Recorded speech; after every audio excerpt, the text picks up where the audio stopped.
Capítulo 1. Dessa vez, fui esperto bastante para colocar o despertador do telefone para tocar, e também fui dormir um pouco mais cedo. Segurei minha curiosidade de saber o que acontecia a partir do capítulo 25 de O Pacto e fui dormir exatamente a 1 hora da manhã. Tentei me arrumar sem fazer qualquer barulho. Se minha mãe soubesse que eu estava me arrumando para ir ao segundo dia de aula, ela começaria de novo com aquele papo de que garotos normais não vão aos primeiros dias de aula. Minha mãe estava viciada naquela história de me tornar um garoto normal. Peguei minha bolsa e coloquei nas costas. Abri a porta do meu quarto com cuidado para não fazer barulho e andei devagar pelo corredor. A porta do banheiro estava aberta e eu entrei e escovei os dentes rapidamente, saindo de fininho novamente. Entrei na sala de estar. Minha mãe não estava lá, nem na cozinha. Minha mãe era ginecologista.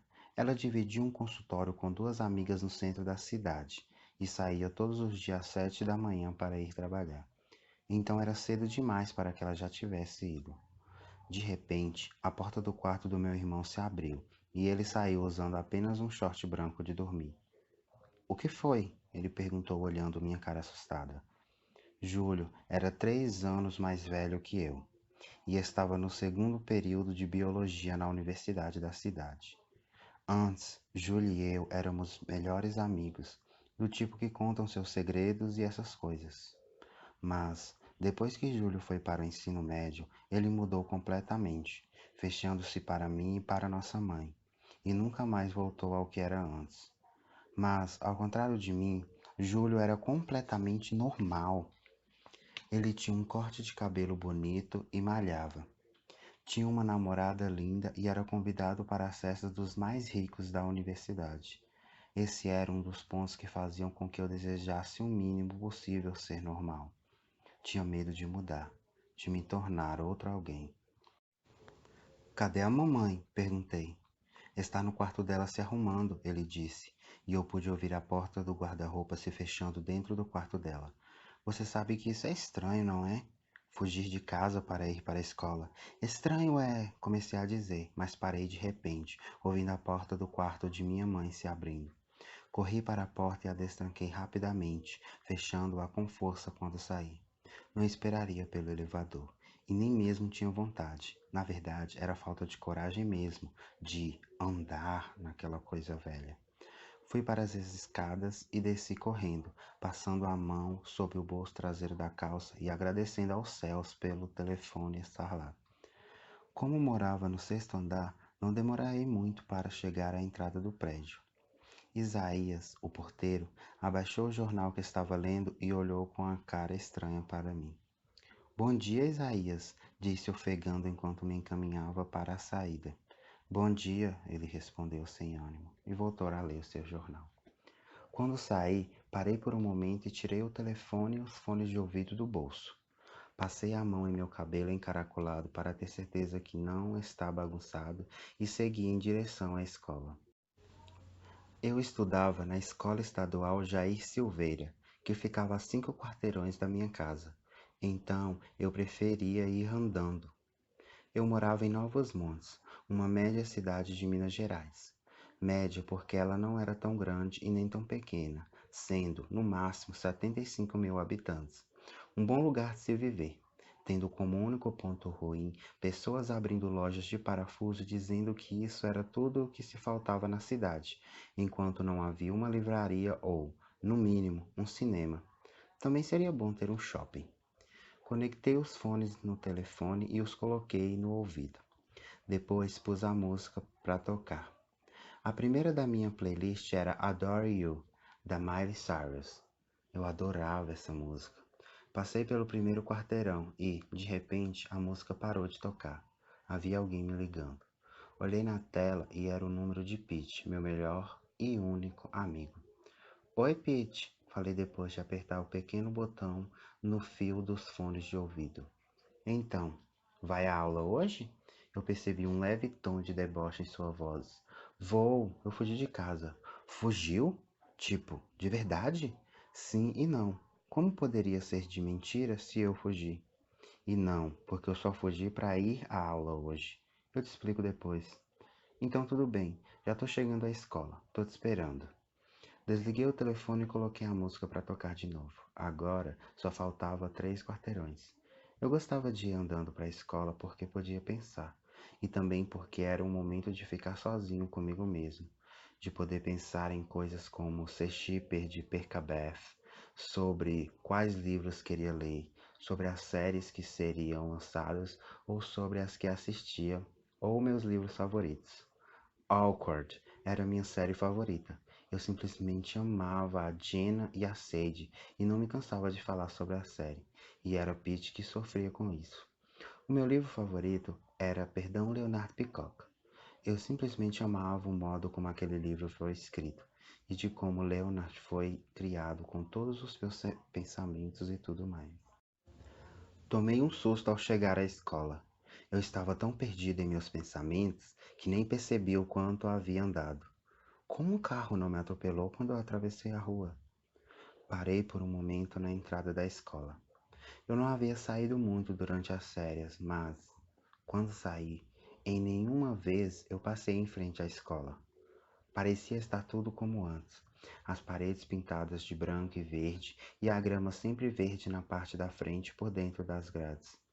Alunos andando de um lado para o outro e fofocando sobre algo que aconteceu em suas férias, e os funcionários fazendo seus variados trabalhos.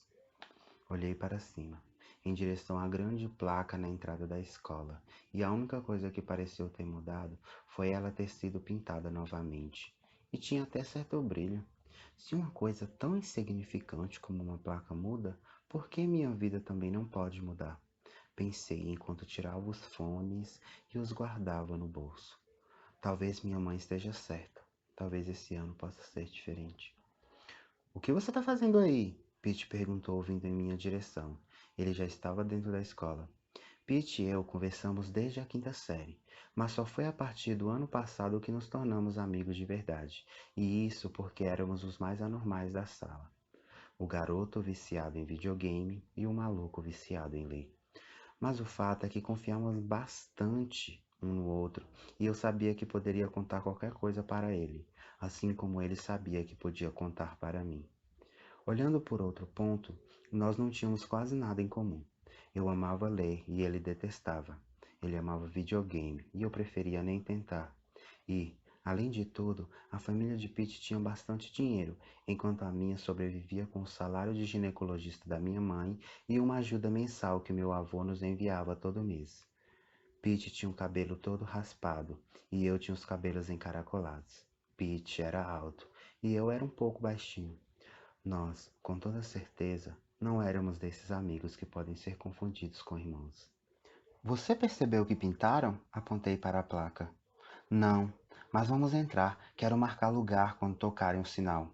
Tá bom, mas vamos sentar próximo às janelas. A gente entrou na escola e foi em direção à nossa sala. Pete havia olhado a lista no dia anterior e eu saí na mesma sala que ele. Graças a Deus. De repente, viramos entrando no corredor das primeiras salas, quando alguém esbarrou em mim. Era uma garota. Soube disso por causa do grito que ela deu em meu ouvido. Você não olha por onde anda? Ela gritou, e eu olhei para a frente. Merda! Era Karen Franco. Karen tentava seguir o estereótipo dessas patricinhas que vemos em filmes para adolescentes. E isso é tudo, é só porque ela namorava o filho do prefeito, Asher Bill. Foi você que esbarrou em mim, falei mais baixo que o tom que ela usou ao falar comigo. Você nunca ouviu que se deve ir andando do lado direito? Acho que aquela regra só serve quando se trata de alguma coisa como carro ou moto, mas falei mesmo assim, só para ter algo a mais para dizer. Eu até pensei que não veria pessoas como você esse ano, João Lourenço. Ela falava quase gritando, e eu percebi que as pessoas estavam olhando para nós. Mas, pelo visto, eu não tive tanta sorte. Pessoas como eu? Sai da minha frente! Ela gritou e continuou andando com suas amigas. Olhei para a frente, percebendo que as pessoas estavam me olhando. Perderam algo na minha cara? Eu não disse aquilo realmente, mas pareceu legal na minha cabeça. Porém, eu não tinha coragem. Com toda certeza, fazer isso não seria nada normal. Como ela sabe seu nome? Pete perguntou, e nós seguimos andando. Ela se sentou atrás de mim um dia no ano passado, quando você faltou. Eu disse, olhando os números escritos acima das portas das salas. A nossa era a 13. E me pediu cola de um exercício de português. Ela achava que meu nome era José Floriano. Pete soltou uma risada ao meu lado. Eu olho para ele tentando dar aquele tipo de olhar de assassino, mas acabei rindo também. O corredor onde ficavam as salas não era bem um corredor. Do lado direito ficavam as salas, e quando se olhava para o lado esquerdo, via-se o pátio com todas as mesas espalhadas em cima da grama verde. Cada mesa ficava junto a uma árvore que protegia a gente do sol no horário do intervalo. O sinal tocou. Pete e eu corremos para nossa sala. Sentamos-nos na segunda fila, a partir do canto da parede onde ficam as janelas. Eu na terceira carteira. Ele ficou na quarta. Não me interessa que estamos na primeira semana de aula. Jonas, nosso professor chato de inglês, entrou na sala falando. Eu não vou dar moleza para vocês. Já preparei um exercício de revisão e vou começar a entregar. Ele começou a entregar as folhas de atividade na fileira do canto, perto da porta. Você cancelou sua matrícula no cursinho de inglês? Pete perguntou, e eu me virei para ele. Sim, eu fui lá ontem de tarde, falei. Demorei mais de 30 minutos para fazer a secretária entender que Lourenço é meu sobrenome e não parte de um nome composto. Ele achou graça e riu. Então você desistiu mesmo de fazer curso de inglês? Por agora, sim. Eu aprendo mais inglês assistindo às séries legendadas do que estudando. Parei ao perceber que Pete ficou com a expressão fechada. É muito bom saber que você acha minhas aulas muito produtivas, João. Jonas disse atrás de mim. Eu me virei para ele. Não é isso, comecei a dizer, mas ele colocou a folha em cima da mesa e seguiu em frente. Homem chato, murmurei. Disse alguma coisa, João? Ele perguntou, da mesa de Pete. Não, senhor. Senhor? Pensei frustrado.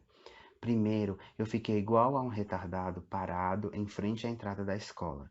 Depois eu esbarrei em uma Maria barraqueira e agora quase começava uma discussão com o professor chato de inglês. É, mãe, o ano começou bem.